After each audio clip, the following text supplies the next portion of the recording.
Party से संबंधित होते हैं वो तो ऐसे बोलेंगे ही। लेकिन सर आपने भी कहा इंसानियत और मानवता, नहीं जनता तो नहीं मानते ना, जनता को तो हिंदू मुस्लिम चाहिए, पाकिस्तान नहीं चाहिए, नहीं मंदिर नहीं, मस्जिद ये चाहिए। ऐसा नहीं है। इस हाँ। देश में इंसानियत और मानवता को मानने वाले लोग हैं। कोई जनता नहीं चाहती है कि हिंदू मुस्लिम राइट हो। जनता इस देश के अंदर, देखिए अभी आप देख लीजिए, हिंदू मुस्लिम राइट जहाँ भी होता है तहाँ भी कोई आप पूछिए जाके उनके दिलों से कि जिनका जवान बेटा उस दंगे में मरता है, जवान भाई मरता है, या उस किसी का जो बाप है जो छोटे छोटे अतीम बच्चों को छोड़ के वो शहीद हो जाता है, उनके दिलों से पूछिए जाके उनके क्या तो क्या हर समाज का आदमी होगा इस पार्टी? बिल्कुल हर समाज सबकी का भागीदारी होगी। सबकी भाग। देखिए हाँ। मेरा सीधा सीधा सिद्धांत है कि जो अम्बेडकरवादी विचारधारा से जुड़े लोग होंगे, जो इंसानियत और मानवता को मानते लोग होंगे, वो सभी पार्टी में हमारे जुड़े हैं। सर आप चुनाव लड़ने जा रहे हैं, आपने कॉर्पोरेट फंडिंग के लिए मना किया और कह रहे हैं आप टिकट नहीं दीजिए। आपकी पार्टी को फंडिंग कौन कर रहा है? तो कैसे खड़े होगे जो इतनी बड़ी ताकतें आपके देखिए सामने ऐसा है, हैं? मेरी ताकतें का है कि ताकतें तो जनता की ताकतें हैं। मैं एक एक रुपये जनता से मांगूंगा, एक एक रुपये जनता से मांग के 10-10 रुपये की मेंबरशिप करूँ, उससे पार्टी खर्चा पार्टी। नहीं सर, आज का समय आप तो जानते हैं ना कितना कॉर्पोरेट देखिए चुनाव हो गया था। देखिए कॉर्पोरेट चुनाव हो गया। कॉर्पोरेट चुनाव इस देश के उद्योगपतियों ने बनाया। हाँ। वो जनता को गुमराह करने, जनता के समझ में आ जाएगा तो जनता बहुत बड़ा देश है। अगर एक एक रुपये भी देश देगा तो 140 करोड़ आबादी तो क्या है जनता को समझाने कोई अभियान चलाएंगे आप? बिल्कुल चला रहे हैं, अभियान ही तो चला रहे हैं, अपना घोषणा पत्र बांट रहे हैं और जनता के बीच में जाके ये बता रहे हैं कि अब देश में जो है जाति और धर्म मजहब की राजनीति छोड़ के विकास की बात करो, बेरोजगार विकास की बात तो बीजेपी कर रही है ना सर। नहीं, विकास की बात कैसी बीजेपी कर रही है तो आप देख ही रहे हैं, हम भी देख रहे हैं, देश की जनता भी देख रही है, उसमें कौन सी बात है। सर जो बीजेपी है वो कहते हैं कि हम कांग्रेस को खत्म कर देंगे पूरे देश से, क्यों मतलब शताब्दी पुरानी पार्टी है कांग्रेस, तो आप कैसे टिक पाओगे उनके सामने? जब बीजेपी ने कांग्रेस को ही खत्म कर दिया जो इतनी पुरानी पार्टी, तो आप कैसे टिकोगे? मेरी बात सुनिए, इस देश की जनता, ये लोकतांत्रिक देश है और लोकतांत्रिक देश के अंदर किसी की ऐसी गुंडागर्दी या माफियागर्दी नहीं चाहिए सर।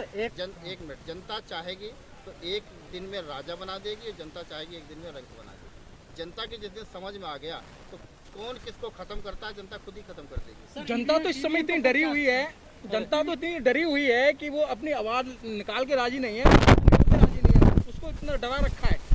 नहीं, हम जनता के बीच में जाएंगे, उसका हौसला बुलंद करेंगे, आगे चलेंगे, जनता से कहेंगे संघर्ष करो।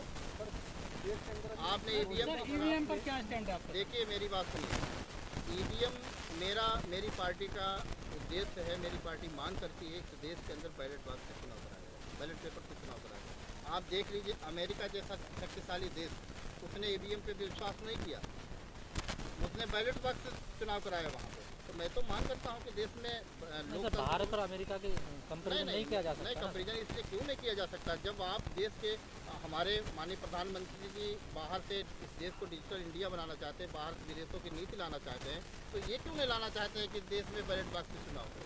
सर आपसे एक सवाल है, जो नई पार्टियां बनती हैं उन पर हमेशा एक टैग लगता है कि ये वोट काटने वाली। कभी वो पार्टी भी 2 MP वाली नहीं सर, लोग कहते हैं, अपने ही लोग कहते हैं। कभी वो पार्टी भी 2 MP वाली, 2 पार्टी ने संघर्ष किया और संघर्ष करके आज वो बहुमत सरकार बना कर रखी है। वो भी दूसरी, कोई किसी को खत्म नहीं करता। आदमी पार्टियाँ अपने कुकर्मों से खत्म होती हैं। मैंने अपने उद्बोधन में पहले ही कहा था कि ये पार्टी बौद्धिक लोगों की पार्टी है। हमें विचार क्रांति के द्वारा लोगों का दिल जीतना है। हमें कोई ऐसा प्रदर्शन नहीं करना है, ऐसा रोड खली नहीं करनी है, या रास्ता रोको अभियान नहीं चलाना है जिससे हमारे जो नवयुवक हैं उनके भविष्य पर आँच आए। पार्टियाँ बनती रहती है, बिगड़ती रहती है, इसमें कोई बात नहीं है।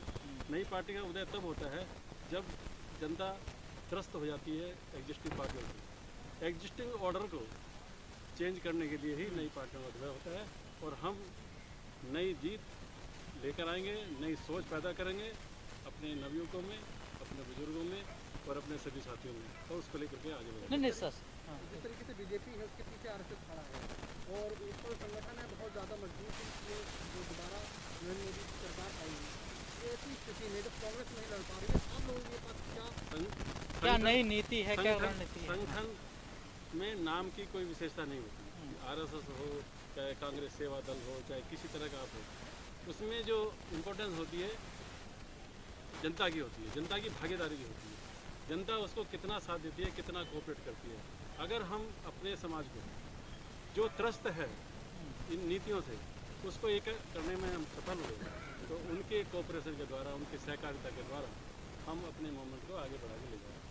सर आपका फोकस कौन से ज़्यादा, मतलब किस प्रदेश में ज़्यादा आपने काम किया है अभी तक? उत्तर प्रदेश है या उत्तर, बाकी कौन कौन से राज्य हैं सर?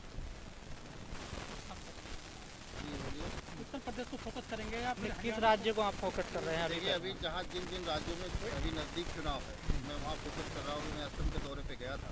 असम में चुनाव होने वाला 2021 में, वहाँ हमारा पूरा संगठन खड़ा हो गया है स्टेट लेवल पे, तो मैं वहाँ भी फोकस कर रहा हूँ। उत्तर प्रदेश में 2022 में भी चुनाव होने वाला है, तो यहाँ भी 75 डिस्ट्रिक्ट हैं, इसमें आपने 60% डिस्ट्रिक्ट के हमारी कमेटियाँ बन गई हैं और मैं गाँव शहर शहर जाके जनपदों में जाके जिला कमेटी का बनाऊंगा और जनता के बीच में जाऊँगा। सर एक आखिरी सवाल, चुनाव से जैसे चुनाव होने वाला है और अगर गठबंधन की बात होती है, अगर आप किसी पार्टी के साथ मिलकर चुनाव लड़ना चाहेंगे, अगर ऐसी स्थिति बनती है तो कौन सी पार्टी आपकी ऐसी होगी जिसके साथ? देखिए अभी इस बारे में हम कुछ नहीं कहेंगे, चुनाव तो आने दीजिए, चुनाव आने दीजिए। क्या परिस्थितियाँ बनती हैं, हमको गठबंधन करने की ज़रूरत पड़ती है और जो अम्बे बाबा साहब के विचारधारा से मिली जुली पार्टी होगी, हमें गठबंधन करने में भी कोई दिक्कत नहीं है। और जो भी लोग बने हैं, जो हमारे समाज के या जो बाबा साहब के नाम को लेकर पार्टियां बनाई हैं, मुझे उनसे भी कोई इतराज़ नहीं है। वो हम सब लोग मिलके जो है ये सामंतवादी व्यवस्थाओं से लड़ लेंगे। सर एक आखिरी सवाल, हम लाइक समाज की अनेक पार्टियां बनती है सर, हाँ। हर साल में बनती है,